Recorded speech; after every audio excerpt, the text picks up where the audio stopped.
আসসালামু আলাইকুম। আজকে আমরা পড়ব দ্রাব্যতার নির্ভরশীলতা বা দ্রাব্যতা কি কি জিনিসের উপর নির্ভরশীল।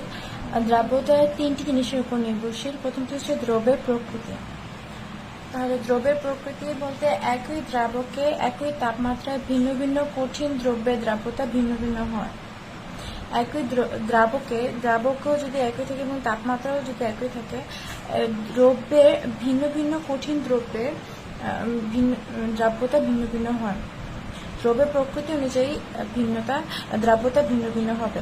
এখন 1000 মিলিলিটার পানিতে 30 ডিগ্রি সেলসিয়াস তাপমাত্রায় potassium iodide, lead nitrate, sodium sulphate এবং সোডিয়াম ক্লোরাইডের দ্রাব্যতা হলো যথাক্রমে 1500 গ্রাম, 620 গ্রাম, 500 গ্রাম এবং 363 গ্রাম। এখানে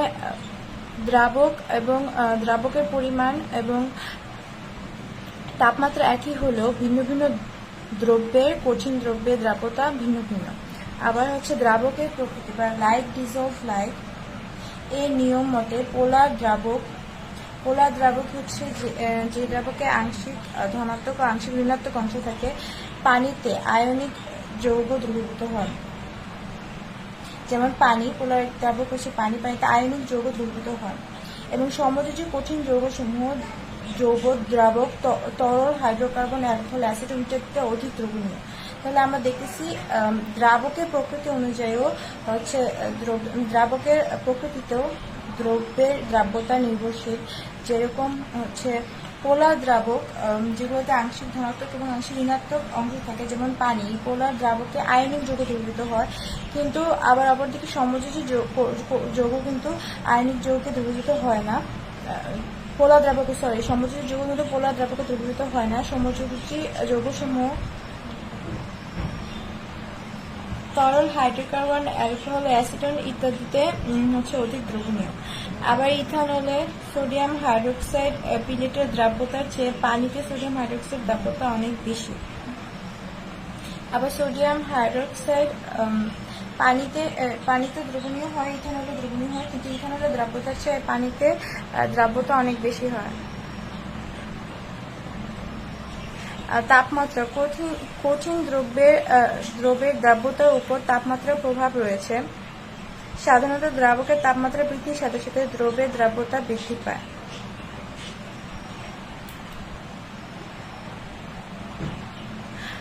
কঠিন দ্রব্যের দ্রাব্যতার উপর তাপমাত্রার প্রভাব রয়েছে।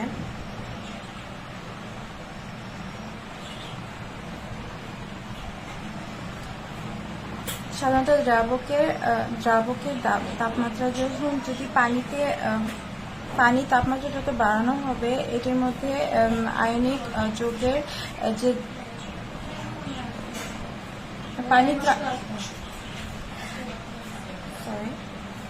পানির তাপমাত্রা যতটা, কঠিন দ্রব্যের দ্রাব্যতার উপর তাপমাত্রার প্রভাব রয়েছে। যেমন পানির তাপমাত্রা বৃদ্ধির সাথে সাথে কিন্তু পানিতে যে যৌগটি দ্রবীভূত হবে, সেটি দ্রবীভূত হওয়ার পরিমাণ ধীরে ধীরে বৃদ্ধি পায়। যত বেশি তাপমাত্রা প্রয়োগ করা হবে সেই দ্রাবকে দ্রবীভূত হওয়ার পরিমাণ তত বেশি বৃদ্ধি পাবে। তাই কঠিন দ্রব্যের দ্রাব্যতার উপর তাপমাত্রার প্রভাব রয়েছে। তাপমাত্রা, দ্রাবকের প্রকৃতি এবং দ্রব্যের প্রকৃতি, এই তিনটি জিনিসের উপর দ্রাব্যতা নির্ভরশীল বা দ্রাব্যতার মান নির্ভরশীল। এখন আমরা দ্রাব্যতা থেকে কয়েকটা অঙ্ক দেখব। এটি হচ্ছে 30 ডিগ্রি সেলসিয়াস তাপমাত্রায় প্রস্তুত সোডিয়াম ক্লোরাইডের 30 ডিগ্রি সেলসিয়াস তাপমাত্রায় প্রস্তুত সোডিয়াম ক্লোরাইড এর 200 মিলিলিটার সম্পৃক্ত দ্রবণকে সূর্যের তাপে বাষ্পীভূত করে 52.95 গ্রাম সোডিয়াম ক্লোরাইড পাওয়া গেল। ওই তাপমাত্রায় প্রতি লিটার সম্পৃক্ত দ্রবণে সোডিয়াম ক্লোরাইডের দ্রাব্যতা কত? এখানে অঙ্কটি কি ছিল? 30 ডিগ্রি সেলসিয়াস তাপমাত্রায় প্রস্তুত সোডিয়াম ক্লোরাইডের 200 মিলিলিটার সম্পৃক্ত দ্রবণকে। তাহলে আমরা জানি, এবং বাষ্পীভূত করে 52.95 গ্রাম সোডিয়াম ক্লোরাইড পাওয়া গেল। ঠিক আছে। তাহলে আমরা জানি দ্রাব্যতা কিভাবে বের করে, দ্রব্যের মোল এককে ভর বা লিটারে সম্পৃক্ত দ্রবণের আয়তন। কতদিন দেখানো আসছে দ্রব্যের মোল এককে ভর, তো দ্রব্যের মোল এককে ভরটা আমরা কিভাবে বের করবো, এখানে সম্পৃক্ত সোডিয়াম ক্লোরাইডের ভর কত দেওয়া আছে, প্রশ্ন দেওয়া আছে 52.95 গ্রাম, এবং সোডিয়াম ক্লোরাইডের আণবিক ভর হচ্ছে সোডিয়ামের ভর প্লাস ক্লোরিনের ভর 58.5 গ্রাম। তাহলে আমরা এখানে মোল সংখ্যাটা হিসাব করবো কিভাবে, প্রথমে হচ্ছে যে ভরটা দেওয়া থাকবে সেই ভর অর্থাৎ 52.95 গ্রাম ভাগ হচ্ছে সোডিয়াম ক্লোরাইডের আণবিক ভর অর্থাৎ 58.5 গ্রাম। তাহলে মোল সংখ্যাটা এইভাবে পারি আমরা 0.905 গ্রাম, 905 মোল সংখ্যা হচ্ছে 0.905 এত মোল। আর হচ্ছে এখানে দেওয়া আছে, প্রশ্ন দেওয়া আছে সম্পৃক্ত দ্রবণ 200 মিলিলিটার, আর 200 মিলিলিটারকে আমরা লিটারে নিচ্ছি। তাহলে আমরা বের করতে পারবো সূত্র অনুযায়ী দ্রব্যের মোল এককে ভর বা লিটারে সম্পৃক্ত দ্রবণের আয়তন। তাহলে দ্রব্যের মোল এককে ভর বা মোল সংখ্যা আমরা পাইছি 0.905, আবার সম্পৃক্ত দ্রবণ পাইছি 0.2 লিটার। তাহলে আনসারটা হচ্ছে 4.525 মোল পার লিটার। এখন আমরা আরেকটা অঙ্ক দেখবো।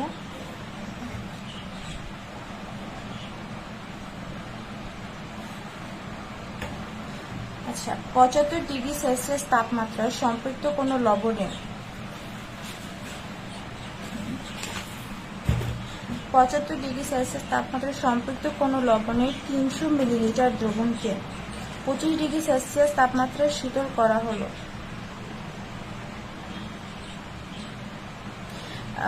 এতে কত গ্রাম লবণ ক্যালাসিত হবে? 75 ডিগ্রি সেলসিয়াস ও 25 ডিগ্রি সেলসিয়াস এর লবণটির দ্রাব্যতা যথাক্রমে 650 গ্রাম পার লিটার এবং 150 গ্রাম পার লিটার হয়।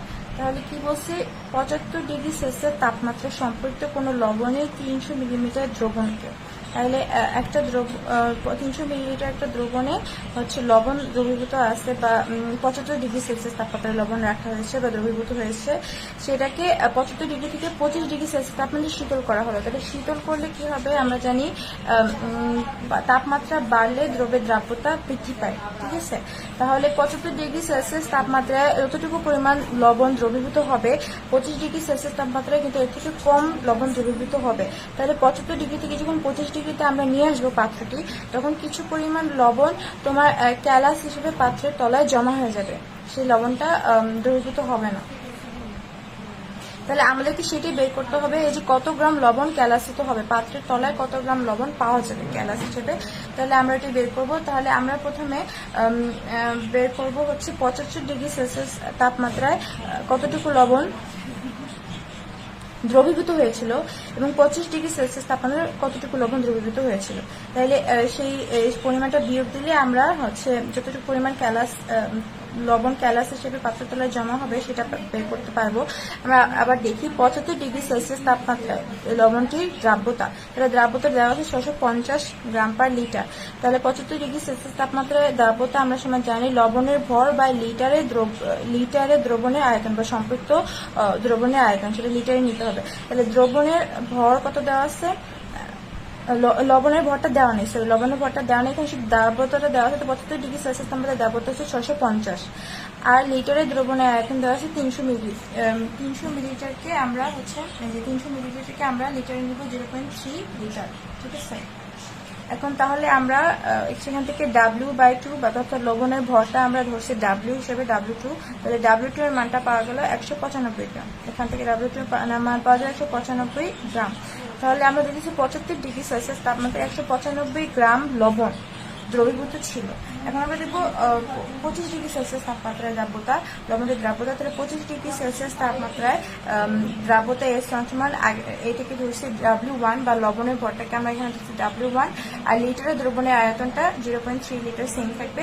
তাহলে W1 সমান 25 ডিগ্রি সেলসিয়াস তাপমাত্রায় লবণের দ্রবণতা 150, 150 গ্রাম পার লিটার। তো সেটা এখানে লেখা হয়েছে গুণন 0.3 গ্রাম, তাহলে পাওয়া গেছে 45 গ্রাম। তাহলে আমরা দেখতেছি 25°C তাপমাত্রায় মাত্র 45 গ্রাম লবণ দ্রবীভূত হয়, অথচ 75°C তাপমাত্রায় 195 গ্রাম লবণ দ্রবীভূত হয়েছে। তাহলে ক্যালাস হিসেবে কি পাওয়া যাবে? 195 গ্রাম থেকে 45টা বিয়োগ দিতে তাহলে 150 গ্রাম। তাহলে এই 75 থেকে যখন 25°C তাপমাত্রায় লবণটি নিয়ে আসা হবে তখন মাত্র 45 গ্রাম লবণ দ্রবীভূত হবে, কিন্তু বাকি 150 গ্রাম যে লবণ এটা হচ্ছে পাত্রের শেষে ক্যালাস হিসেবে জমা থাকবে। এবার আমরা আসবো দ্রাব্যতার গুণফল কাকে বলে। যে দ্রাব্যতার গুণফল, ঠিক আছে, দ্রাব্যতার গুণফলটা আসলে কি? তাহলে এখানে আমরা দেখি সিলভার ক্লোরাইডের সম্পৃক্ত লবণের ক্ষেত্রে, হ্যাঁ, সিলভার ক্লোরাইডকে আয়নিত সিলভার ক্লোরাইডকে ভাঙা হয়েছে, এখানে Ag+ এবং Cl- আয়ন হিসেবে ভাঙা হয়েছে। এখন ভরক্রিয়ার সূত্র মতে, তাহলে ভরক্রিয়ার সূত্র মতে কি হবে? K সমান Ag+ গুণন Cl-, এই যে এইটা গুণন এটা বাই AgCl, এই পুরো অংশটা নিচে হবে আয়নিত অবস্থায় যে গুণফল, আর পুরো যৌগটিক গুণফলটা নিচে থাকবে, ভাগ হবে ভরক্রিয়ার সূত্র মতে। এখন Ag আয়নিত অবস্থায় Ag+ আর Cl- গুণন, এখানে আবার Kটা হচ্ছে ধ্রুবক, এটা হচ্ছে ধ্রুবক, কে গুণন এই AgCl। তাহলে আমরা জানি সম্পৃক্ত দ্রবণে সিলভার ক্লোরাইডের ঘনমাত্রা, এটার ঘনমাত্রা অপরিবর্তিত থাকে, অর্থাৎ আয়নিত অবস্থায় এগুলো ঘনমাত্রা গুণন ধ্রুবক গুণন মোট যৌগটিক ঘনমাত্রা। তাহলে যেহেতু দ্রাব্যতার গুণফল সম্পৃক্ত দ্রবণে বের করা হয়, দ্রাব্যতার গুণফল কিন্তু হচ্ছে অসম্পৃক্ত দ্রবণে বা অন্য কোনো ধরনের দ্রবণে বের করা যায় না, শুধুমাত্র সম্পৃক্ত দ্রবণের ক্ষেত্রে দ্রাব্যতার গুণফলটা প্রযোজ্য। তাহলে সম্পৃক্ত দ্রবণে সিলভার ক্লোরাইডের ঘনমাত্রা অপরিবর্তিত থাকে, তাহলে সম্পৃক্ত দ্রবণে যে কোনো যৌগের ঘনমাত্রা অপরিবর্তিত থাকে, তাহলে এটাকে অপরিবর্তিত থাকে, সেহেতু এটাতে 1 আমরা ধরা হয়, বা এই যৌগের ঘনমাত্রাটাকে আমরা 1 হিসেবে ধরতেছি। তাহলে আমরা K এর মান কি পাইতেছি? আয়নিত অবস্থায় এগুলোর ঘনমাত্রা বা Ag+ Cl- গুণন এখানে 1, এখানে 1 পাওয়া যাচ্ছে, এই 1টা হচ্ছে আমরা লিখি না, সরি গুণন না, এই নিচে একটা 1 আসতেছে, এই যে এইখান থেকে K এর মানটা Ag+ Cl- আর AgCl- যেহেতু 1 ধরা হয় সেহেতু এখানে নিচে একটা 1, তো 1 দিয়ে ভাগ করলে এই মানটা এরকমই থাকতেছে। তাহলে KSP কে এখানে এই KSP কে বা এটাকে দ্রাব্যতার গুণফল বলা হইতেছে। তাহলে দ্রাব্যতার গুণফল মূলত সম্পৃক্ত দ্রবণে, যে কোনো সম্পৃক্ত দ্রবণে স্বল্প দ্রবণীয় কোনো লবণের দ্রবণে উপস্থিত আয়নদ্বয়ের, এই যে উপস্থিত আয়নদ্বয়ের সর্বাধিক মোলার ঘনমাত্রার গুণফল, এই আয়নদ্বয়ের সর্বাধিক মোলার ঘনমাত্রার গুণফলটাই হবে তোমার দ্রাব্যতার গুণফল। তাহলে আমরা দেখবো এবার আয়নিক গুণফল ও দ্রাব্যতার গুণফলের মধ্যে সম্পর্ক বা পার্থক্য বা সম্পর্ক। এখন আমরা দেখতেছি আয়নিক গুণফল কাকে বলে। তাহলে নির্দিষ্ট তাপমাত্রায় কোনো স্বল্প দ্রবণীয় লবণে যে কোনো ঘনমাত্রা দ্রবণে উপস্থিত আয়নদ্বয়ের মোলার ঘনমাত্রার গুণফল।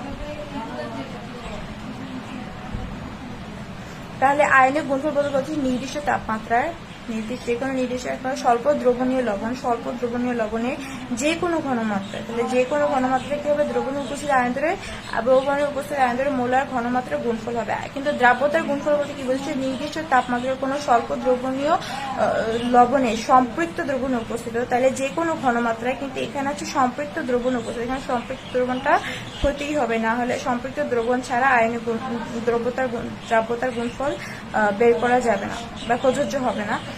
আয়নদ্বয়ের সর্বাধিক মোলার ঘনমাত্রা গুণফল, সম্পৃক্ত দ্রবণে উপস্থিত আয়নদ্বয়ের সর্বাধিক মোলার ঘনমাত্রা গুণফলটা হবে দ্রাব্যতার গুণফল। তারপর আমরা আরো একটি পার্থক্য দেখতে চলে যাব, এটা হচ্ছে 2 নম্বর পার্থক্যটা। 2 নম্বর পার্থক্যটা হচ্ছে আয়নিক গুণফলে দ্রবণ সম্পৃক্ত, অসম্পৃক্ত, অতিপৃক্ত হতে পারে, দ্রাব্যতার গুণফলে দ্রবণ সম্পৃক্ত হবে। তাহলে আয়নিক গুণফলে আমরা কি দেখছি যে কোনো ধরনের দ্রবণ হতে পারে, সেটা সম্পৃক্ত হতে পারে, অসম্পৃক্ত হতে পারে, অতিপৃক্ত হতে পারে, কিন্তু দ্রাব্যতার গুণফল যখন আমরা বের করবো তখন অবশ্যই দ্রবণটি সম্পৃক্ত হতে হবে, সম্পৃক্ত দ্রবণ ছাড়া দ্রাব্যতার গুণফল বের করা যাবে না। আবার 3 নম্বরে দেখতেছি নির্দিষ্ট তাপমাত্রা আয়নিক গুণফলের মান পরিবর্তনশীল। কিন্তু দ্রাব্যতার গুণফল অপরিবর্তনীয়। নির্দিষ্ট তাপমাত্রায় আয়নিক গুণফলের মান পরিবর্তন হয় কিভাবে? ঘনমাত্রা যত পরিবর্তন করা হওয়ার সাথে সাথে আয়নিক গুণফলের মান পরিবর্তিত হয়। যদি নির্দিষ্ট তাপমাত্রা স্বল্প দ্রবণীয় লবণের যে আয়নগুলো উপস্থিত থাকে, এই আয়নগুলোর যে ঘনমাত্রা যদি বাড়ানো হয় তাহলে আয়নিক গুণফলের মানটা বাড়বে, আবার ঘনমাত্রা কমানো হলে আয়নিক গুণফলের মানটা কমে যাবে। কিন্তু ওইখানে দ্রাব্যতার গুণফল অপরিবর্তনীয় থাকবে, অর্থাৎ ঘনমাত্রার সাথে দ্রাব্যতার গুণফলের কোনো সম্পর্ক নাই। তাহলে এখন আমরা দেখবো আয়নিক গুণফল যদি দ্রাব্যতার গুণফলের থেকে বড় হয় তাহলে দ্রবটির অধঃক্ষেপণ ঘটে, অর্থাৎ একটি পাত্রে যত পরিমাণ তোমার হচ্ছে যে লবণের তোমার বা দ্রব্যের লবণ না সরি দ্রব্যটি যে কোনো দ্রব্য রাখা হলো, এই দ্রব্যটির যদি আয়নিক গুণফলের মান দ্রাব্যতার গুণফলের থেকে বড় হয় তাহলে এই পাত্রের নিচে কিছু পরিমাণ ক্যালাস সৃষ্টি হবে বা দ্রব্যটি অধঃক্ষেপণ ঘটবে। আবার আয়নিক গুণফল এবং দ্রাব্যতার গুণফলের মান যদি সমান হয়, অর্থাৎ এই দ্রব্যের আয়নিক গুণফল এই পাত্রের দ্রব্যের যদি আয়নিক গুণফলের মান এবং দ্রাব্যতার গুণফলের সমান হয় তাহলে দ্রবণটি সম্পৃক্ত হবে, অর্থাৎ দ্রবণটি পরিপূর্ণভাবে এই দ্রাবকে দ্রবীভূত হবে পরিপূর্ণভাবে। আবার আয়নিক গুণফলের মান যদি দ্রাব্যতার গুণফলের মানের চেয়ে কম হয় তাহলে দ্রবণটি অধঃক্ষেপণও ঘটবে না এবং এটিতে তখন দ্রাবকের পরিমাণটা বেশি থাকবে। এখানে দ্রবণটি যখন সম্পৃক্ত হবে তখন দ্রবটি পরিপূর্ণভাবে মিশে যাবে, অর্থাৎ একটি দ্রাবক যতটুকু পরিমাণ দ্রব্য দ্রবীভূত করতে পারে ঠিক ততটুকু পরিমাণ দ্রব্য যখন পাত্রে উপস্থিত থাকবে তখন হচ্ছে সেটি সম্পৃক্ত দ্রবণ হবে, অর্থাৎ এখানে দুইটার পরিমাণ সমান থাকবে। কিন্তু দ্রবণটি আয়নিক গুণফল যখন কম থাকবে দ্রাব্যতার গুণফলের থেকে সেখানে দ্রাবকের পরিমাণ বেশি থাকবে, মানে আরো কিছু পরিমাণ দ্রব্য যোগ করলেও সেই দ্রাবকটি ওই দ্রব্যটিকে দ্রবীভূত করতে পারবে। তাহলে এবার আমরা দেখব দ্রাব্যতা ও দ্রাব্যতার গুণফলের সম্পর্ক, অর্থাৎ দ্রাব্যতা আর দ্রাব্যতার গুণফলের কি সম্পর্ক। তাহলে মনে করি 25 ডিগ্রি সেলসিয়াস তাপমাত্রা অ্যালুমিনিয়াম হাইড্রোক্সাইড এর দ্রাব্যতা হচ্ছে এস আমরা ধরতেছি S mole litre per mole litre পার।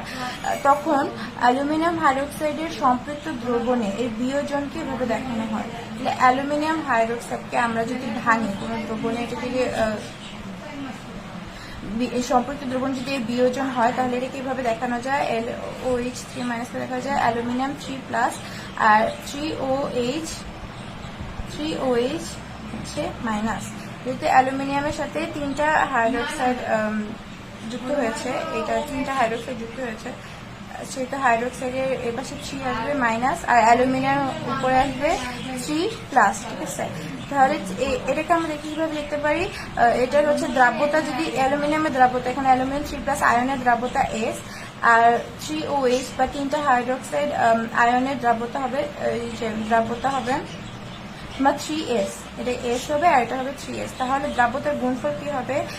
এইভাবে দেখানো হয় L3+ গুণন OH মাইনাস উপরে এসে কিউব হবে, তাহলে এইটা এবং গুণন এইটার মানটা কিউব হবে, ঠিক আছে।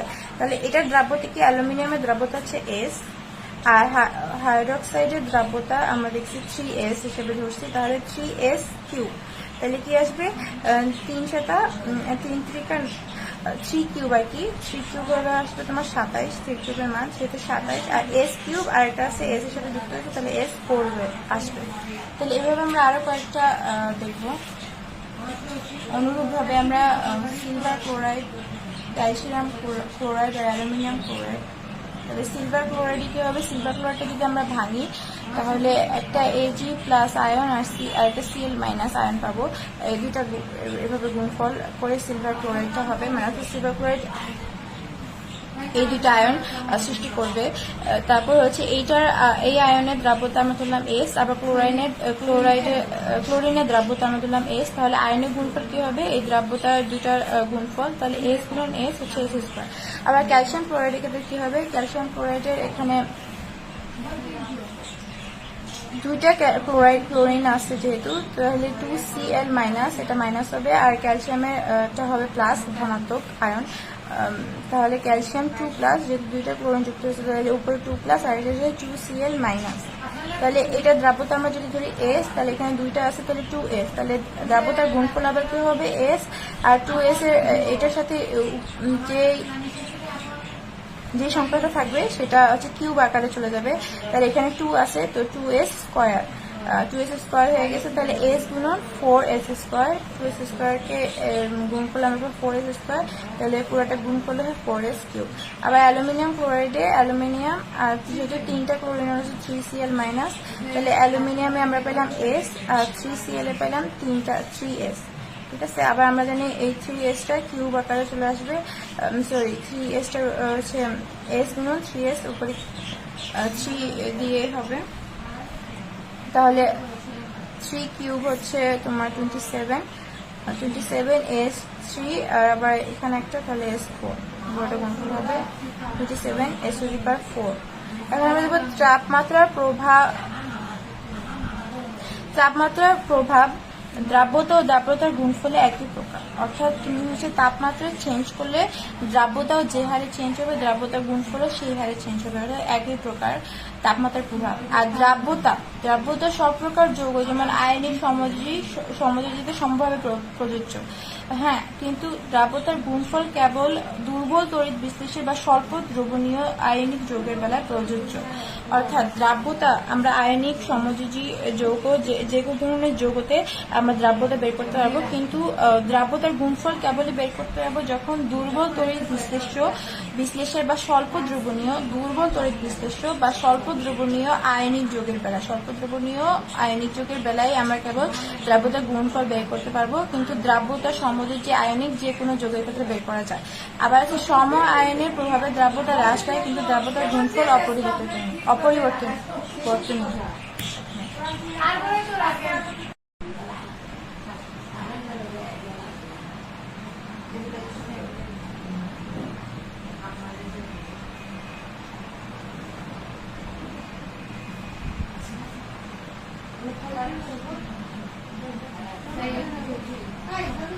তাহলে আমরা দেখতেছিলাম হচ্ছে দ্রাব্যতা গুণফলের যে সম্পর্কটা। তাহলে আমরা এখানে দেখতেছি তাপমাত্রার প্রভাবে দ্রাব্যতার গুণফল একই প্রকার, মানে তাপমাত্রা বাড়লে দ্রাব্যতার গুণফল একই হারে বৃদ্ধি পাবে। ঠিক আছে, তারপর দ্রাব্যতা সব প্রকার যৌগ যেমন আয়নিক সমযোজী সমভাবে প্রযোজ্য, কিন্তু দ্রাব্যতার গুণফল কেবল দুর্বল তড়িৎ বিশ্লেষ্য বা স্বল্প দ্রবণীয় আয়নিক যৌগের বেলায় প্রযোজ্য। অর্থাৎ দ্রাব্যতা সব প্রকার যৌগ যেমন আয়নিক যৌগ সমযোজী যৌগ সব ক্ষেত্রে প্রযোজ্য, কিন্তু দ্রাব্যতার গুণফল কেবলই মাত্র স্বল্প দ্রবণীয় আয়নিক যৌগের বেলায় প্রযোজ্য, সমযোজী যৌগের বেলায় প্রযোজ্য হবে না দ্রাব্যতার গুণফল। আর হচ্ছে সম আয়নের প্রভাবে আমরা কিভাবে দ্রাব্যতা হ্রাস পায়, কিন্তু দ্রাব্যতার গুণফল অপরিবর্তনীয়। অর্থাৎ সম আয়নের প্রভাবে দ্রাব্যতা হ্রাস পাচ্ছে, কিন্তু দ্রাব্যতার গুণফল অপরিবর্তনীয় থাকছে।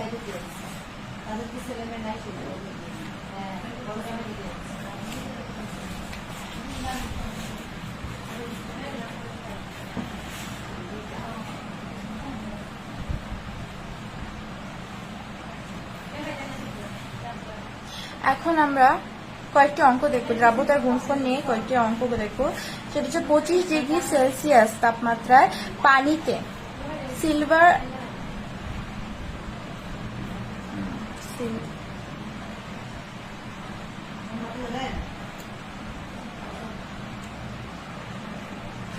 25 ডিগ্রি সেলসিয়াস তাপমাত্রায় পানিতে সিলভার ক্রোমিয়াম অক্সাইডের সম্পৃক্ত দ্রবণ ক্রোমিয়াম অক্সাইড যে2 মাইনাস বা CrO4 2 মাইনাস, এটার হচ্ছে দ্রাব্যতা তোমার 6.5 × 10⁻⁵ মোল হলে ওই লবণের KSP অর্থাৎ দ্রাব্যতার গুণফল কত হবে? দ্রাব্যতার গুণফলকে আমরা KSP দ্বারা প্রকাশ করি।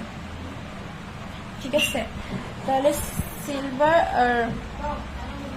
ক্রোমিয়াম অক্সাইড এটাকে ভাঙলে, এই যৌগটিকে ভাঙলে আমরা কি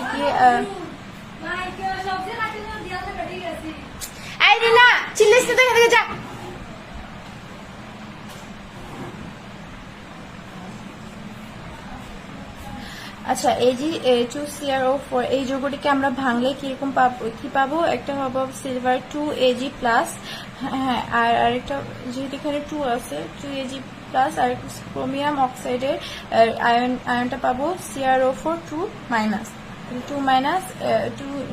মাইনাস আর সিলভারটা পাবো সামনে 2 উপরে প্লাস। আচ্ছা, তাহলে এটা দ্রাব্যতা যদি আমরা দেখি তাহলে এখানে আসছে 2s, আর ক্রোমিয়াম অক্সাইডের ক্ষেত্রে আসছে শুধু s। তাহলে 2s শুধু s, তাহলে আয়নিক গুণফলটা কিভাবে হবে আমরা জানি 2s, যেটা যেই সংখ্যাটা উপরে থাকবে এটা দিয়ে পুরোটা তোমার হচ্ছে গুণ হবে। তাহলে 2s উপরে আমরা দিয়ে দিচ্ছি স্কয়ার গুণন, আর এই যে এই এসটা চলে আসতেছে। তাহলে এখানে দ্রাব্যতার মান কত পাইছি 6.5 গুণন 10⁻⁻5। ঠিক আছে, দ্রাব্যতার মানটা আমরা পাইছি। তাহলে 2s স্কয়ার গুণন s, তাহলে এখানে 2 গুণন s, এই যে s এর মানটা আমরা বসায় ফেললাম গুণন পুরোটা স্কয়ার, আবার এখানে আবার s এর মানটা বসায় ফেললাম। তাহলে মোট আনসারটা আসলো 1.1 গুণন 10⁻⁻12। তাহলে 25 ডিগ্রি সেলসিয়াস তাপমাত্রায় আমরা সিলভার ক্রোমিয়াম অক্সাইডের আয়নিক গুণফলটা বের করতে পারলাম। এখানে দ্রাব্যতার মানটা দেওয়া আছে, সেখান থেকে আয়নিক গুণফলের মানটা বের হলো। এবার আমরা আরেকটা অঙ্ক দেখব।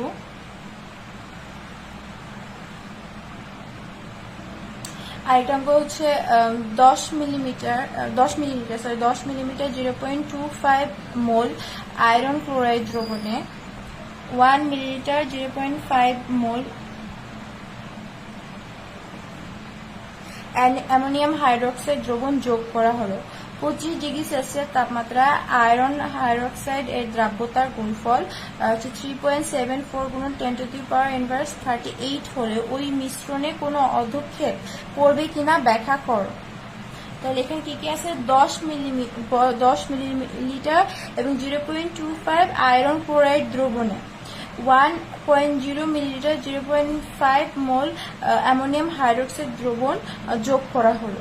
ঠিক আছে, তাহলে আমরা এখানে বিক্রিয়াটা আমরা ফার্স্টে করব। বিক্রিয়াটার মধ্যে কি আছে প্রথমে আয়রন ক্লোরাইড গুণন iron chloride plus ammonium hydroxide তাহলে এটাকে আমরা সমতা, এই বিক্রিয়াটা আমরা সমতা করে কি পাইতেছি আয়রন হাইড্রোক্সাইড আর হচ্ছে অ্যামোনিয়াম ক্লোরাইড, আয়রন হাইড্রোক্সাইড পাইতেছি প্লাস 3 অ্যামোনিয়াম ক্লোরাইড। এখন আমাদেরকে আয়রন হাইড্রোক্সাইডের হচ্ছে অধক্ষেপ পড়বে কিনা সেটা বের করতে হবে। এটির কি দ্রাব্যতার গুণফল দেওয়া আছে। তাহলে আমরা কি জানি কখন অধক্ষেপ পড়ে, এর আগে দেখেছি আয়নিক গুণফলের মান যদি দ্রাব্যতার গুণফলের থেকে বড় হয় তাহলে ওই মিশ্রণে অধক্ষেপ পড়বে। তাহলে আমরা এখানে আয়নিক গুণফলের মানটা বের করতে হবে আমাদের। ঠিক আছে, যেহেতু দ্রাব্যতার গুণফল দেওয়া আছে, আয়নিক গুণফলের মানটা যদি এই দ্রাব্যতার গুণফলের মানের থেকে বড় হয় তাহলে ওই মিশ্রণে অধক্ষেপ পড়বে।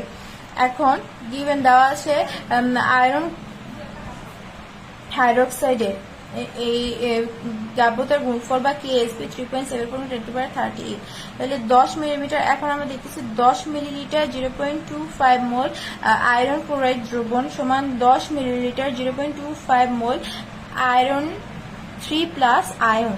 ঠিক আছে, তাহলে 10 মিলিলিটার 0.25 মোল আয়রন ক্লোরাইড থেকে আমরা 10 মিলিলিটার 0.25 মোল আয়রন 3 প্লাস আয়নটা পাইতেছি। এই যৌগ থেকে আমরা এই আয়নটা পাচ্ছি। কিভাবে পাচ্ছি, এই যৌগটিকে ভাঙলে কিন্তু Fe3Cl, এইটাকে যদি আমরা ভাঙি তাহলে আমরা আয়ন হিসেবে কি পাবো Fe3 প্লাস 3Cl মাইনাস, তাহলে এটা পাবো। সেখান থেকে আমরা এই আয়নটা পাচ্ছি। তাহলে 10 মিলিলিটার 0.25 মোল হচ্ছে Fe3 প্লাস আয়নটা আমরা পাইতেছি এখান থেকে। এখন আমরা দেখব মিশ্রণ, যে মিশ্রণটা বানানো হয়েছে সেটার মোট আয়তন। মিশ্রণটা মোট আয়তন কিভাবে হবে 10 মিলিলিটার 0.25 মোল আয়রন ক্লোরাইড দ্রবণে 1.0 মিলিলিটার 0.5 মোল অ্যামোনিয়াম হাইড্রোক্সাইড দ্রবণ যোগ করা হলো। তাহলে মোট মিশ্রণের মোট আয়তন কত হবে 10 মিলিলিটার প্লাস 1 মিলিলিটার, এই 10 আর 1 তাহলে যোগ হবে 10 মিলিলিটার প্লাস 1 মিলিলিটার সমান মোট 11 মিলিলিটার।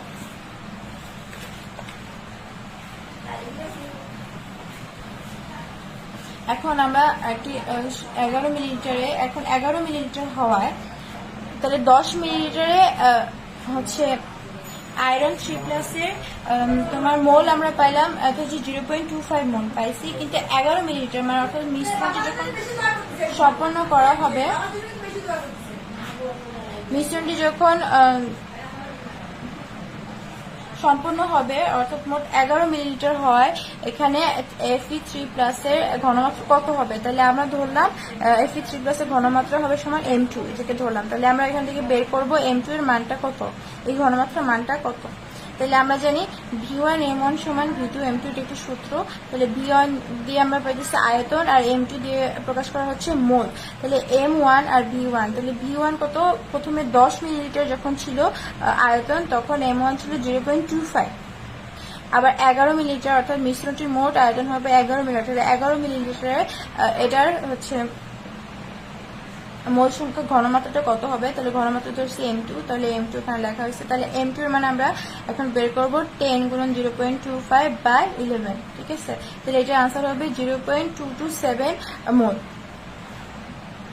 তারপর আমরা অনুরূপভাবে এখন আমরা OH মাইনাস বা হাইড্রোক্সাইড আয়নের ঘনমাত্রা বের করবো। কারণ আমরা এখানে কি বের করতে হবে, আয়রন হাইড্রোক্সাইডের অধ্যক্ষে পড়বে কিনা। তাহলে আয়রন আর হাইড্রোক্সাইডে আয়নের গুণফল বের করতে হবে। তাহলে আমরা প্রথমে ঘনমাত্রা বের করবো। প্রথমে আয়রনের ঘনমাত্রা বের করলো, এবার হাইড্রোক্সাইডের ঘনমাত্রাটা বের করবো। তাহলে হাইড্রোক্সাইডের ক্ষেত্রে আমরা দেখতেছি 1 মিলিলিটার 0.5 মোল অ্যামোনিয়াম হাইড্রোক্সাইড দ্রবণ। অ্যামোনিয়াম হাইড্রোক্সাইড দ্রবণ, এখন অ্যামোনিয়াম হাইড্রোক্সাইডকে ভাঙলে আমরা কি পাবো,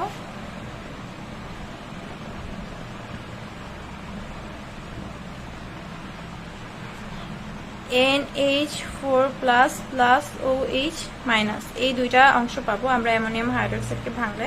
তাহলে অ্যামোনিয়াম হাইড্রোক্সাইডকে ভাঙলে এখানে হাইড্রোক্সাইড আয়নটা পাইতেছি। তাহলে 1 মিলিলিটার 0.5 মোল অ্যামোনিয়াম হাইড্রোক্সাইড দ্রবণ সমান 1 মিলিলিটার 0.5 মোল হাইড্রোক্সাইড আয়ন। তাহলে এই অ্যামোনিয়াম হাইড্রোক্সাইড থেকে আমরা হাইড্রোক্সাইড আয়নটা পাইতেছি 1 মিলিলিটার 0.5 মোল। তাহলে মিশ্রণটি কত হবে, 11 মিলিমিটার হওয়ায়। তাহলে 11 মিলিমিটার হওয়ায় 11 মিলিমিটারে হাইড্রোক্সাইড আয়নের ঘনমাত্রা আমরা ধরলাম M4, ঠিক আছে। তাহলে আর হচ্ছে 1 মিলিলিটারের যে হাইড্রোক্সাইড, এটার আমরা আয়তন ধরলাম, এটাকে ধরলাম V3 আর এটাকে ধরলাম M3, আর হচ্ছে 11 মিলিমিটারকে ধরলাম V4, আর এই 11 মিলিমিটার হওয়া হাইড্রোক্সাইডের আয়নের ঘনমাত্রা আমরা পেলাম M4। তাহলে V3 গুণন M3 সমান V4 গুণন M4, এটা সূত্রটা বসালাম। তাহলে V3 এর মান আমরা 1.0, M3 এর মান 0.5 গুণন V4 এর মানটা হচ্ছে তোমার 11, আর M4 এর মানটা আমাদের জানা নেই। তাহলে M4 এর মানটা আমরা বের করবো। তাহলে এখান থেকে M4 এর মানটা আমরা পেলাম 0.0454 মোল। তাহলে হাইড্রোক্সাইড আয়নের মোল সংখ্যা হচ্ছে 0.0454 মোল। তাহলে মোট FeOH, তাহলে আমরা পেলাম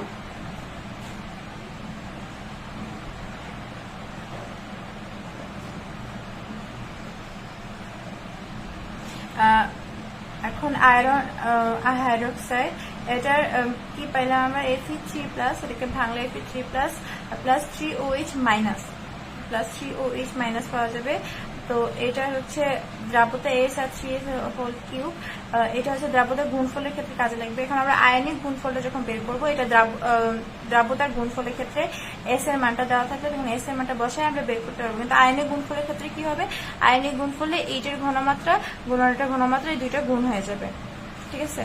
তাহলে এটার আয়রনের ঘনমাত্রা আমরা কি পাইছি, 11 মিলিলিটারে মিশ্রণে আয়রনের ঘনমাত্রা পাইছি 0.227, আর হচ্ছে 11 মিলিমিটার মিশ্রণে হাইড্রোক্সাইডের ঘনমাত্রা পাইছি 0.0454 মোল। তাহলে দুইটা গুণ করে ফেলতেছি 0.227 আর 0.045, কিন্তু এখানে 45 যেহেতু এখানে 3 আছে, 3টা হাইড্রোক্সাইড আয়ন আছে, তাহলে 3 কিউব আকারে চলে আসবে, এই যে 3 কিউব আকারে আসছে। তাহলে এইটা হচ্ছে আমরা আনসারটা পাই 2.124 গুণ 10 টু দি পাওয়ার -5।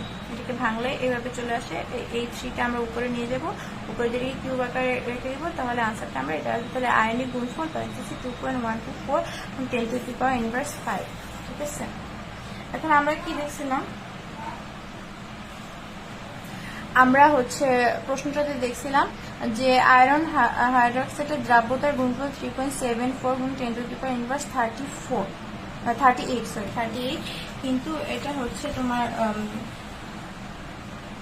আয়নের গুণফল কি পেলাম 2.124 গুণন 10 টু দি পাওয়ার -5। তাহলে আয়নের গুণফলটা অনেক বড় দ্রাবতার গুণফলের চেয়ে। তাহলে আমরা অবশ্যই এটিতে অধক্ষেপ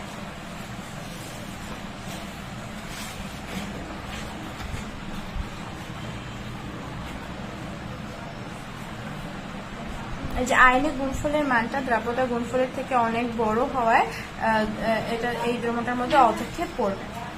তাহলে আমরা বলতে পারছি যে আয়রন হাইড্রোক্সাইডের অধক্ষেপ পড়বে। ঠিক আছে, এখন আমরা আরেকটা অঙ্ক দেখবো। আরেকটা অঙ্ক হচ্ছে 100 মিলিলিটার 2.5 × 10⁻⁵ মোল আয়রন ক্লোরাইডের জলীয় দ্রবণে 150 মিলিলিটার 6.7 × 10⁻⁵ মোল সোডিয়াম হাইড্রোক্সাইড দ্রবণ যোগ করলে সবুজ বর্ণের আয়রন হাইড্রোক্সাইড অধক্ষিপ্ত হয়। তাহলে আয়রন হাইড্রোক্সাইডের আয়নিক গুণফল কত? ঠিক আছে, কি বলছে এখানে 100 মিলিলিটার 2.5 × 10⁻⁵ মোল আয়রন ক্লোরাইড এই জলীয় দ্রবণে, এই আয়রন ক্লোরাইডের জলীয় দ্রবণে 100 মিলিলিটার 6.7 × 10⁻⁵ মোল সোডিয়াম হাইড্রোক্সাইড দ্রবণ যোগ করা হয়েছে। তাহলে যোগ করলে কি পাওয়া যায়? সবুজ বর্ণের আয়রন হাইড্রোক্সাইড অধক্ষিপ্ত হয়। এখন আয়রন হাইড্রোক্সাইডের আয়নের গুণফল কত এটা বের করতে বলছে। তাহলে আমরা কিভাবে বের করবো? প্রথমে এই মিশ্রণটা থেকে হচ্ছে তোমার আয়রনের এবং হাইড্রোক্সাইডের ঘনমাত্রা বের করতে হবে। তাহলে ঘনমাত্রা দুইটা গুণ করলে আয়নের গুণফল বের হয়ে যাবে। তাহলে আমরা প্রথমে মোট মিশ্রণের আয়তন দেখতেছি 100 মিলিলিটার, আর এখানে আছে 150 মিলিলিটার, তার মানে 250 মিলিলিটার। এখন আমরা বিক্রিয়াটি করব। তাহলে বিক্রিয়াটি আয়রন ক্লোরাইড এবং sodium hydroxide, iron hydroxide plus sodium chloride. ঠিক আছে, তাহলে 100 মিলিলিটার, তাহলে আমরা আগের মতো আবার দেখবো যে 100 মিলিলিটার এখানে কি আছে? 100 মিলিলিটার 2.5 × 10⁻⁵ মোল আয়রন ক্লোরাইড। তাহলে আয়রন ক্লোরাইড থেকে আমরা Fe2+ আয়রনটা পাইলাম। তাহলে এখানে আছে 100 মিলিলিটার 2.5 × 10⁻⁵ মোল আয়রন 2+। তাহলে এই আয়রনটার হচ্ছে পাইলাম আমরা এখান থেকে। তাহলে 100 মিলিলিটারে আয়রন 2+ বা আয়নের ঘনমাত্রা আমরা 2.5 × 10⁻⁵ এটা আমরা জানি, কিন্তু আমাদেরকে কি বের করতে হবে? মোট মিশ্রণে Fe2+ আয়নের ঘনমাত্রা। তাহলে মোট মিশ্রণটা হচ্ছে 250 মিলিলিটার। তাহলে আমরা সূত্র বসাবো V1 × M1 = V2 × M2। তাহলে V1 এর মান 100, M1 এর মান হচ্ছে 2.5 × 10⁻⁵, আর V2 এর মান হচ্ছে 250, আর M2 তো M2। তাহলে এখান থেকে আমরা M2 এর মান বের করলাম কি 1.0 × 10⁻⁵ মোল।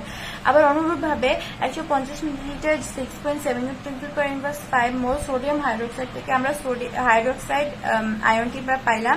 এই যে হাইড্রোক্সাইড আয়নটা পাইছি, কিন্তু এখানে 150 মিলিলিটারের মোল সংখ্যা দেওয়া আছে, কিন্তু আমাদেরকে জানতে হবে 250 মিলিলিটারের মোল সংখ্যা, অর্থাৎ মিশ্রণের মোট আয়তনে কত মোল থাকবে।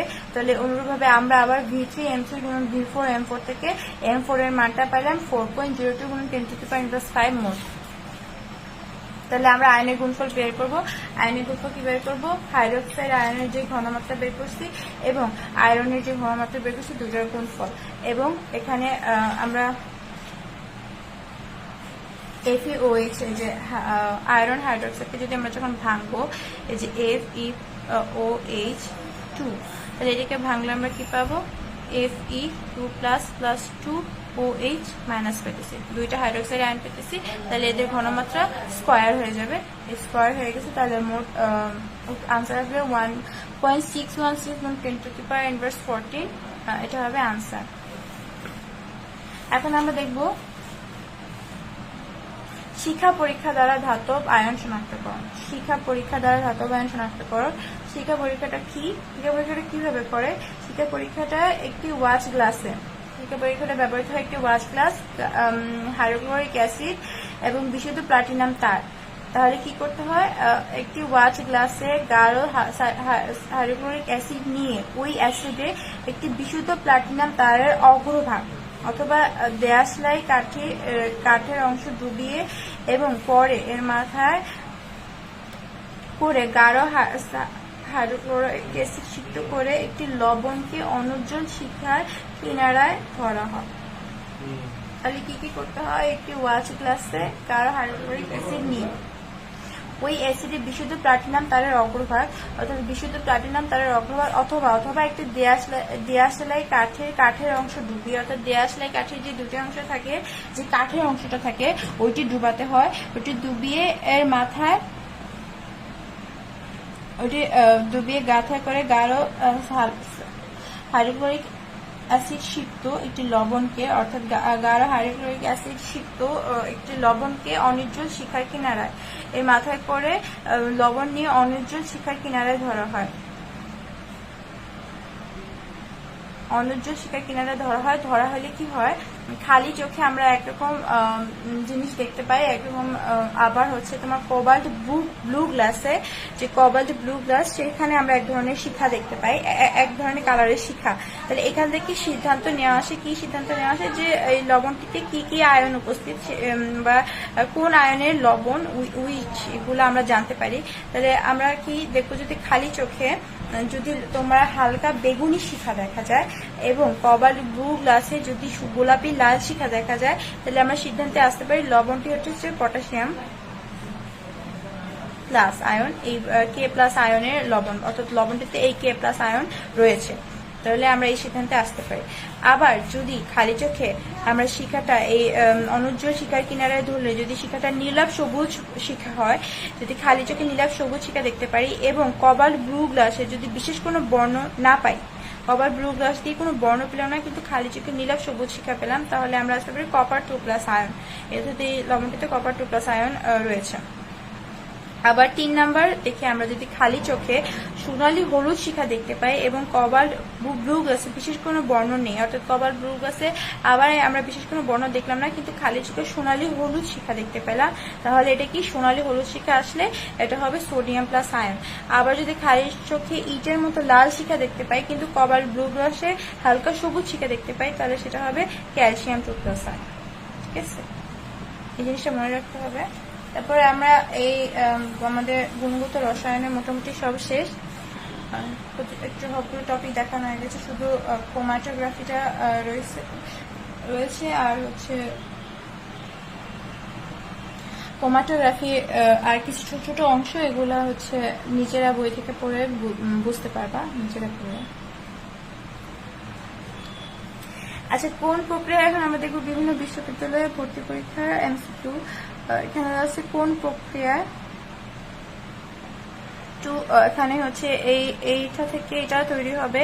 এখানে আমরা দেখবো যে ভর সংখ্যার পরিবর্তন হয়েছে নাকি হচ্ছে ইলেকট্রন সংখ্যার পরিবর্তন হয়েছে। তাহলে এই দুইটা মৌলিক ভর সংখ্যা কি, ভর সংখ্যা হচ্ছে 234 আর এখানে হচ্ছে 234, কিন্তু এখানকার TH ইলেকট্রন সংখ্যা হচ্ছে 90 আর এখানে ইলেকট্রন সংখ্যা হচ্ছে 91, অর্থাৎ ইলেকট্রন হচ্ছে একটি ইলেকট্রন বাড়ছে। তাহলে আমরা কি জানি একটি ইলেকট্রন কখন বাড়ে, যখন এখানে বিটা রশ্মি নিশ্চিত হয়। তাহলে এই উত্তরটা হবে বিটা রশ্মি নিশ্চিত হলে প্রোটন সংখ্যা একটু কমে যায় এবং ইলেকট্রন সংখ্যা হচ্ছে তোমার বেড়ে যায়। তাহলে এখানে বিটা রশ্মি নির্গত হয়েছে। এটা হচ্ছে ঢাকা ইউনিভার্সিটি 2017 সালের কোশ্চেন। আবার পরে একটা কোশ্চেন হচ্ছে যেসব পরমাণুর ভর সংখ্যা একই কিন্তু পারমাণবিক সংখ্যা ভিন্ন, এদেরকে কি বলা হয়? ভর সংখ্যা একই এবং পারমাণবিক সংখ্যা ভিন্ন। যেহেতু ভর সংখ্যা একই তাই এটাকে আইসোবার বলা হয়। এটা হচ্ছে মেডিকেল পরীক্ষার কোশ্চেন। তারপর আছে নিচের কোন আলোক রশ্মি তরঙ্গ দৈর্ঘ্য সবচেয়ে দীর্ঘ। তাহলে কোন আলোক রশ্মি তরঙ্গ দৈর্ঘ্য সবচেয়ে দীর্ঘ, এখানে গামা রে, মাইক্রো, ভিজিবল রে এবং এক্স রে, এগুলোর হচ্ছে তরঙ্গ দৈর্ঘ্য থেকে আমরা জানতে পারি মাইক্রোওয়েভের তরঙ্গ দৈর্ঘ্য সবচেয়ে বেশি দীর্ঘ। এটা হচ্ছে ঢাকা ইউনিভার্সিটি 2017 সালে আসছে। আবার CO এবং CO2+ এর জন্য নিচের কোন যোজ্যতা ইলেকট্রন বিন্যাসটি সঠিক হবে?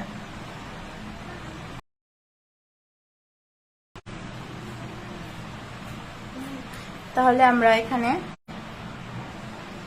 কোবাল্টের মোট ইলেকট্রন সংখ্যা থেকে এই যে এখানে 2+ আয়ন, দুইটা ইলেকট্রন আমরা মাইনাস করে দিব, তাহলে এই মোট ইলেকট্রন সংখ্যা থেকে এই যৌগের মোট ইলেকট্রন সংখ্যা কিন্তু 2 কম হবে। ঠিক আছে, তাহলে সেই 2 কম হয়, তাহলে আমরা আনসারটা পাবো 3d7 4s² আর এটার আনসারটা পাবো 3d7 4s0।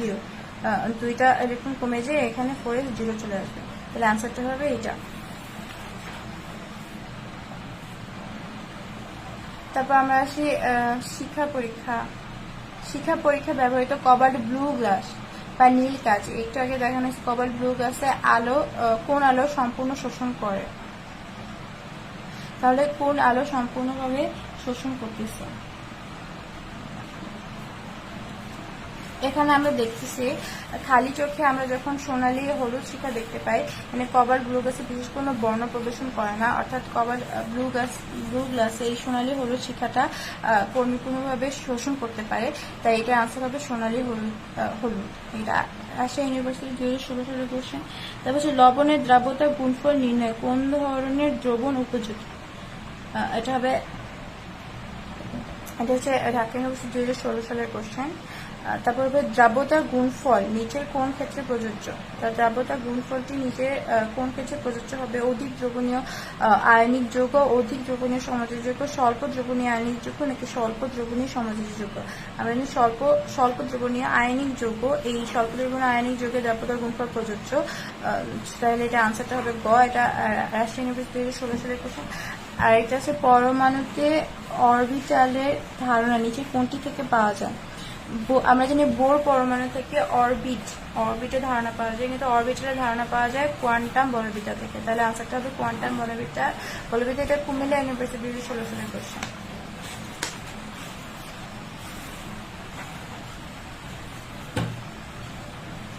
তারপর হচ্ছে কোন আলো রশ্মির তরঙ্গ দৈর্ঘ্য 540 ন্যানোমিটারের? বিকিরণের বর্ণ কোনটি?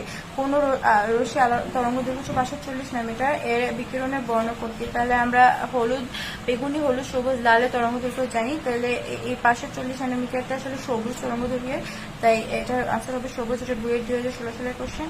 আর একটি পরমাণু পঞ্চম শক্তি স্তরের সর্বোচ্চ ইলেকট্রন ধারণ ক্ষমতা কত? তাহলে পঞ্চম শক্তি স্তরের ইলেকট্রন ধারণ কিভাবে করে? 2n square. আমরা জানি 2n স্কয়ার দিয়ে হচ্ছে কোন শক্তি স্তর সর্বোচ্চ ইলেকট্রন ঘনত্ব বের করা হয়। তাহলে পঞ্চম শক্তি স্তর হবে 2 গুণন 5 স্কয়ার, অর্থাৎ 2 গুণন 25 বা হচ্ছে 50 আসবে উত্তর। তাহলে এখানে যে আনসারটা খ, 2016 সালের কোশ্চেন। তারপর আসবে 2p অরবিটালের জন্য n, l এবং m এর মান নিচে কোন সেট? n, l এবং m এর মান 2p এর জন্য, তাহলে 2 এর জন্য n এর মান হচ্ছে 2, l এর মান 2 যদি হয় তাহলে আমরা জানি l এর মানটা হবে n-1 এর উপর নির্ভরশীল, তাহলে n-1 থেকে 1। আর পরে l এর চৌম্বকীয় কোয়ান্টাম সংখ্যার মান কিভাবে হবে?